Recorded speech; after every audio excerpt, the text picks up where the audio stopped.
की त्यांनी 4-4, 5-5 वेळा मतदान केलं आहे आणि आता कोणता नियम लावला आहे या ठिकाणी हेही आम्हाला माहीत नाही. काही संस्थांना लिक्विडेशनचं नोटीस पण आलेलं नाही. त्यांना डायरेक्ट त्यांचा 1200 संस्थेमध्ये उल्लेख केला आहे.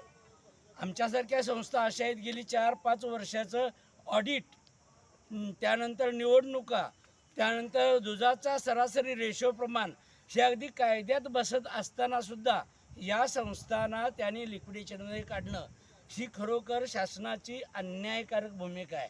आणि ह्या अन्यायकारक भूमिकेला सर्व संस्था चालक जे आहेत हे एकत्र येऊन मोठं आंदोलन उभा करून या लोकांना धारेवर धरल्याशिवाय आम्ही राहणार नाही. त्यानंतर अशी एक अवस्था आहे की जे गोकुळचे काही अधिकारी आहेत यांनी ह्या संस्थांचा अभ्यास करून त्यांनी शासनाकडे योग्य पद्धतीची यादी पाठवायला पाहिजे होती.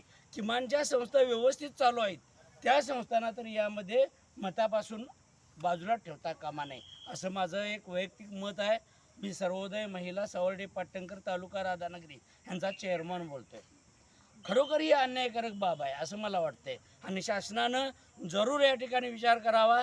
जर विचार नाही झाला तर आम्ही आंदोलनाच्या पवित्र्यात आहे. यार ऑफिससमोर आम्ही धरणे आंदोलन धरणार. ओके.